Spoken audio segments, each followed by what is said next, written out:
You have questions, we have answers. This is Jane Muller. And this is Ken Muller. Welcome to our show, All About Real Estate with Ken and Jane. And this is the special Thanksgiving edition of All About Real Estate with Ken and Jane. So, Jane, where is the turkey? Turkey's still in the farm. Okay. You're going to talk turkey? Or are you going to talk football? Or are we going to talk some real estate, right? Yes. All right. Well, first of all, since it is Thanksgiving week, obviously we should take a moment to be thankful for everyone, thankful for all our blessings, family, friends, gathering. Yeah. That's a time to, holidays are a time for family to gather. And typically when they gather in people's homes. So we're going to tie in how real estate, this is more a show about why the home is such an important part of people's lives. It's almost like they say life is a stage and the home is your backdrop. Well, you just stole my line. That's the line my mom had always tell me. Life is a stage and the home is a backdrop. That's my mom always taught me that since I was as far as I can remember. Yeah. And this, next week is a Thanksgiving. Ken and I would like to take this opportunity to thank to all our clients and with your trust and help so we can, do what we love. And also we like to thanks to the station and the audience out there. You really fueled us get up every morning and to get the show going, and really appreciate that. Yeah, and I think we can feel thankful and blessed when you can do something you really love, and that's to do real estate and to talk about real estate. So we have a lot to be thankful for besides our health, loved ones, and getting to earn a living doing something you're passionate about. There's nothing more that you can't. You can't beat that. You can't beat that. Yeah. And I mean, before. And we go into our regular show, I really want to thank you to all the seasoned real estate agents. Your guys rocks. Without you, I probably won't have a career in real estate. Back 2009, right, when I want to get my license, that time I really didn't understand real estate. If I understood the real estate as much as I do now, I would think it not twice, but 3 times before I take that real estate courses and then the test, right? When 2009, most agents try to get out of the business.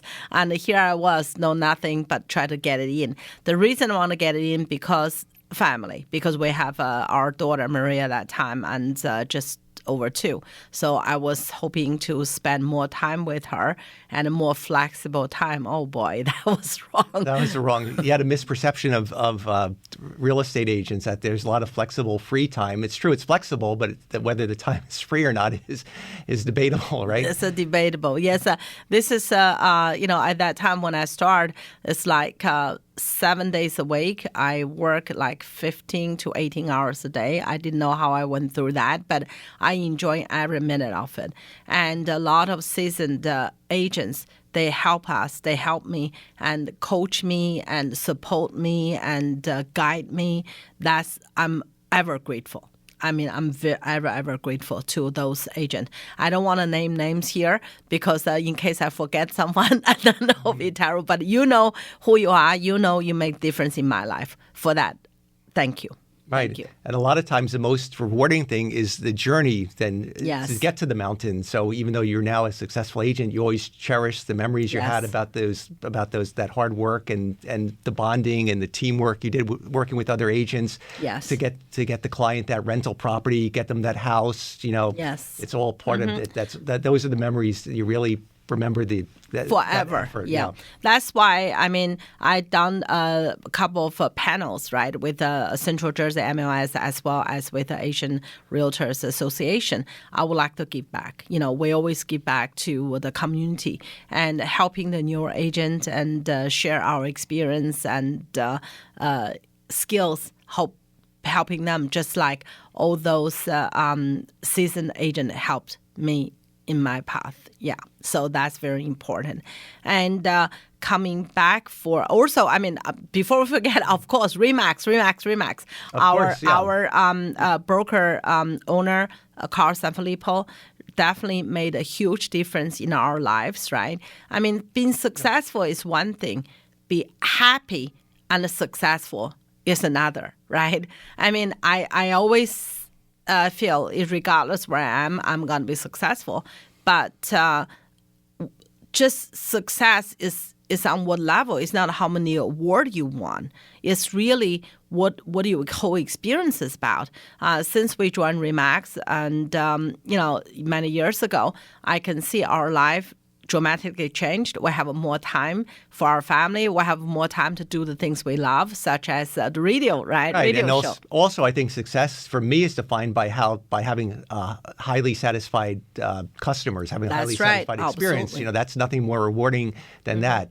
Yes. So there's different ways you measure success, but that's certainly one of the most gratifying feelings when you get that when the customers express their high satisfaction with your services or exceptional services, and that you've gone above and beyond in providing that.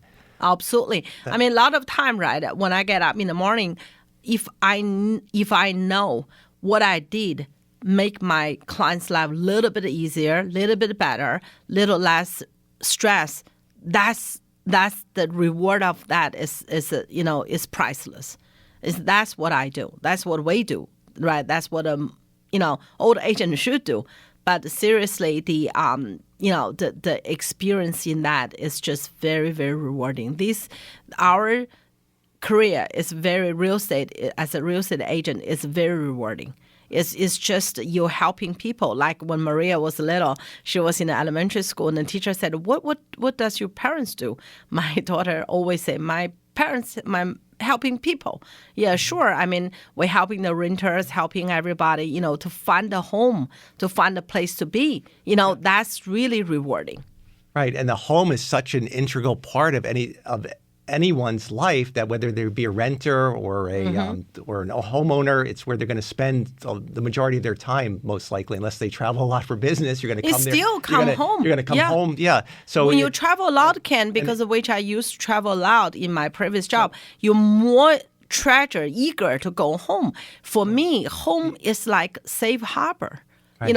That's like, it doesn't matter what happened out there. You just want to come home to enjoying, to celebrating, to get well, to home is a sacred place, right? That's very important. And as we go into the holidays, that's where the people come, whether they're the college people away from home temporarily, the military that are coming home, the young professionals that are coming to visit their parents. That's the gathering point. So you just brought up a very important point. I mean, Thanksgiving, we owe a lot of thanks to our men and women in uniform. Of course, they keep us safe. They keep us, regardless in the army, or all the military forces, and the police, and medical, and they keep us safe. We can be home. We wouldn't have a country without them. No. Exactly. We can enjoy our freedom, enjoy our life, is because their sacrifice, and we deeply thankful for their service. Yes. Right. I mean. Home to me is really, I remember long time ago, when I was little, I just sometimes you backflash in what, your early memory. My early memory was my mom was doing late shift. It was late at night. My father and I in a small kitchen. The kitchen was so small, you can't even turn, right? And we had a shared kitchen. Obviously, that was in China. Yeah, a lot of people have shared kitchen. So my father was roll a dough, and then there's a hole in it, and then he looked at me through that hole. I was just giggling and laughing. That memory stayed with me forever. Yeah. And we had nothing that time. We had absolutely nothing. That was during Cultural Revolution, and our family, obviously, like the rest of the country, we don't have much. We only have one room and 4 of us stay. And financially, you have to worry about what you have for next meal. At that time, food is a big liking, right? I mean, at that time, often families go to bed hungry, but lucky enough, our family have food, but it's very basic food. At that time, it's what I'm trying to say here is doesn't matter how big the mansion or how small the house, either you own it or you rent. I mean, that time we rent because the government wouldn't allow you to have anything private. So it's just the home made it difference. Yeah. It's just a home. Yeah. You My know, mom the always family. said a home is what you make of it, and that's so true. You could live in the smallest house or the largest house, but it's what you make of it's what you make of the home and how you decorate it, how you what the experiences you have in it, the emotional attachment. So you can have the smallest home, but it can be so beautiful. It can be your private refuge from the world. Just how you Absolutely can. I think that's really just going back to my mom used to always say, right? Life is a stage and, home is a backdrop. And think about it when you're a baby and you live the life and then you go to kindergarten, your world change a little bit. The life is a backdrop. The backdrop change, so does your life. Your life has changed with it. And as a real estate agent, we are there every step of the way helping our client to change, to make a wise decision on their family, on their where they live. And we are the people should have the skill set and should have the care, should have the knowledge to guide our client, helping them to find a home. Because a lot of time, right, the people, they may not have the experience themselves. What you want, what you need could be totally different thing. So as professional, it's our job to help our client, to guide, to help them to make a decision. Yes, and it's a very important job because for most people, buying a house is one of the most expensive purchases that they're going to make. Yeah. So they put a lot of trust and in their realtor to make sure that they make the right decision. Because once they make that decision, it's very hard to unravel it, and you can't just next day decide, I don't really like this house, I want to turn around and sell it. You're going to lose a lot of money. So there's a lot of trust and a lot of expectation and faith in the realtor will guide them accordingly to make the right decision. Purchase. Yes, absolutely.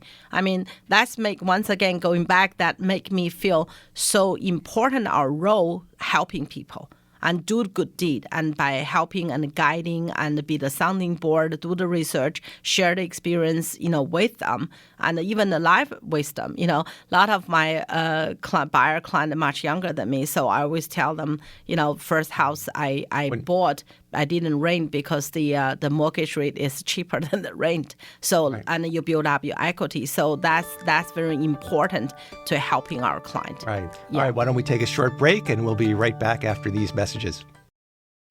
Okay, welcome back to our Thanksgiving Sunday show on the right before the Thanksgiving holiday. So we've been talking about the home, Jane, and how the home is such an important part of everyone's life, and we'll be reminded of that this Thanksgiving when so many millions of families gather at their house as a host or go to visit relatives and friends, gather around the dining table, the family room, socialize, watch the games and the parades. So that's all going to be this. The home will be once again the center point of focus for the families. For every family, yes, absolutely. I mean, the backdrop in your life is regardless, what stage is part of your life, right?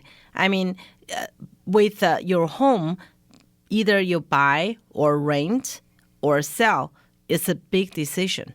So you really have to look at that period of time, what's important for you, right? The backdrop. For example, right, when I just finished, my college, and I was, I was working full-time and study part-time. I was in the college. My roommate, girlfriend, and got engaged, want to get married. So at that point, I was going to facing the backdrop is like either rent a one-bedroom myself, which is I feel that's waste of money because I'd rather share with someone and reduce the cost so I can save more money. I'm very saving type. And I was looking at two options. At that time, I was going to a real estate agency to ask whether they have a house for rent, try to get some research. And the guy said, oh, why don't you buy a house? I said, buy a house? You kidding me? I'm single. I'm still, studying and working. I don't know what my future holds. And he said, yeah, if you buy a house, your rent, your mortgage is lower than the rent. I said, it's impossible. This is a foreign concept to me. And he said, yeah, let me show you something. He showed me a place. I thought, oh, my God, really? So he said, which bank do you bank? I told him which bank. He said, oh, okay, go and speak to your bank manager, which I did. And I confirmed what he said. Share that story. The reason is, it did help me with my real estate career. When I just got my license back in 2009, and when you're a brand new agent, you don't have a lot of clientele yet. You have to build it up. At that time, a lot of seasoned agents give me the rental. If someone want to rent, and obviously the busy agent busy, they don't want to be run around. They say, Jane, here's people looking for rent. So go and show them. I said, get experience. I said, sure. And when I showed the renters the rental properties, and I got them W-2 and pay stub and credit, right? If I saw it's just weird. You have over 700 credit. You have such a good job.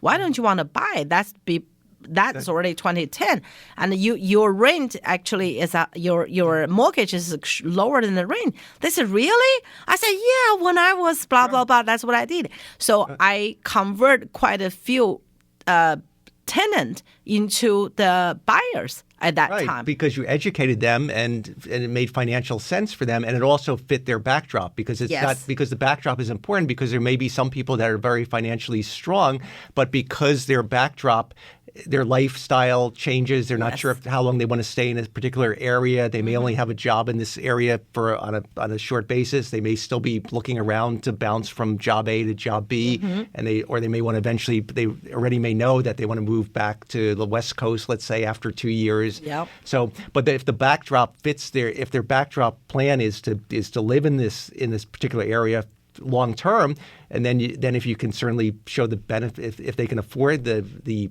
investment in a house or a condo, then it makes sense to do it. But Ken, I mean, I look at little. I agree with you, but a little different. Even though the future is uncertain, right? The backdrop is they're young, they got a job, they may go to California, as you said, they may go to Florida, they may go anywhere, may go to Europe, right? But I advised them at that time, why don't you buy a condo and townhouse?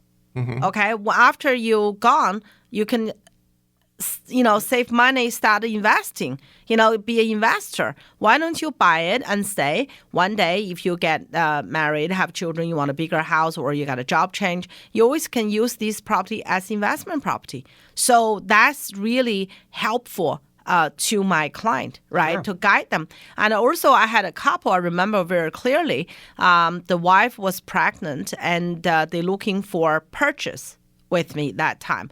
So I said to them, I don't think it's a good time for you to purchase. The backdrop is they're going to start a family, a lot of unknown, and the wife is not working, obviously. And I said to them, one income, what you buy the house, you can afford is so small. You're going to be very quickly and you're going to outgrow that very quickly, and they don't want to buy a condo and townhouse, which I recommended. Right, you could use it as an investment. They said no, we want a single family because we have a dog. We have a pet. We want able to open the backyard door, and then the dog can run freely in the backyard. So the condo and townhouse now doesn't suit what they try to do. And their affordability range was that they couldn't afford the house that would allow them to small. Grow into it. They would be starter homes, right, what they can afford. So at that time, I recommend them just rent maybe a couple of years, and then when and then see what save up more money. And fast forward, so funny. Fast forward 3-4 years later, and I was listing a home in East Brunswick, and the buyer came, blah, blah, blah. And then during the home, they make offer, And then we accepted in the home inspection that day. I just happened to stop by to say hi, congratulate the buyer. As soon as I walk in the door, and the buyer look at me and say, Jenny. I said, do I know them? Because I only showed them once in rental. I said, oh, hi. And they said, remember us? You told us, to rent, right? Now we listen to you. We rent. And then we have 4 or 5 years later, I have 2 kids then. The wife already had the second child. And then the wife go back to full-time work. And he got a big promotion too. After, 4 or 5 years later, they could afford a beautiful single-family home with a good school district in East Brunswick. Wow. So they said, oh, my, thank you. I mean, that's their backdrop changed. Right. But that helped that day decision help them pay it off. And they said when the agent showed them the house, they look at my for sale sign in the front with my picture. And they said, that's Jenny, that's our agent. The agent look at them and say, this is your agent? I'm your agent. They say, you don't know. I met her a few years ago. She showed us rental. So they said, that's a sign from God. That is a sign. We got to buy this house because it's Jenny's house. It was so funny. And then they purchased it. They live there very happy. Yeah. They still live there today. So and the children are already in, I think, middle school and middle school and high school now. Yeah, so that's very satisfying when your advice really, and you could see it how it eventuated in a few years later, that it actually benefited them in the long run. So that's really highly satisfying when you see that. Yeah, I mean, that's priceless, Priceless, yeah. And I remember a few weeks ago, we went to a Maria school, the music concert. When we came out, quite a few big boys taller than me. Hi, auntie, auntie. I look at us and I didn't recognize them. And then I heard very familiar voices in the background. Hi, Jane. Look at my son. Look at the Justin. Look at the John. Look at the James. I couldn't believe how tall they were. And they were my client at that time when we were showing their family houses, right, for rent, for purchase. Sure. The children were so young, like 5 years old, 6.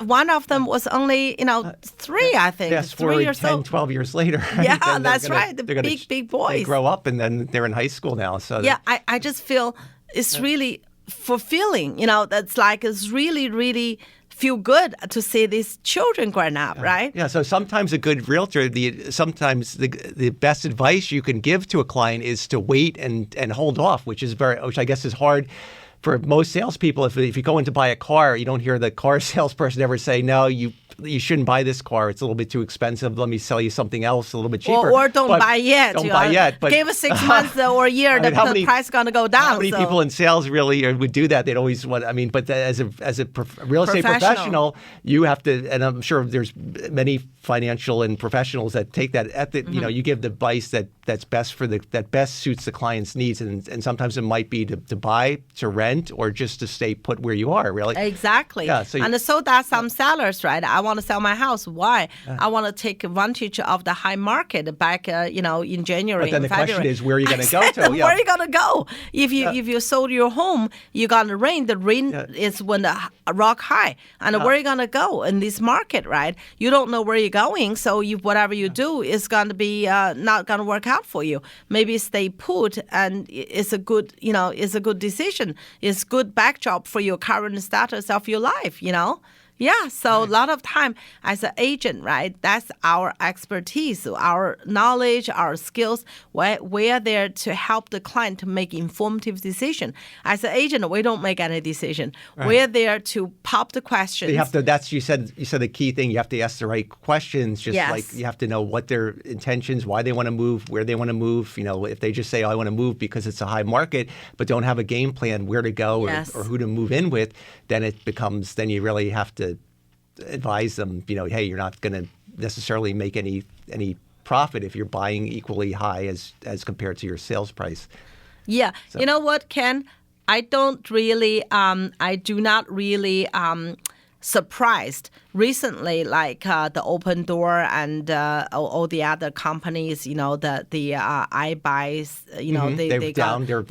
they shut down, and Zillow as well. Why are they doing that, right? Because the computer is great. Technology is fantastic. They truly improve our life, but nothing can replace human touch.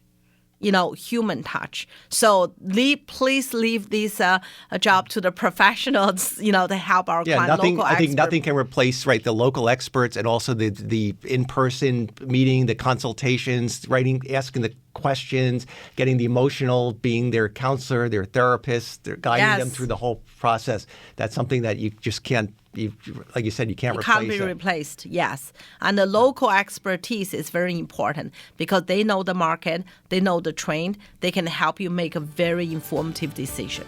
That's very, very important, yes. Okay, we're about out of time. Once again, we want to wish everybody a wonderful Thanksgiving, and we'll see everyone next week. Thank you.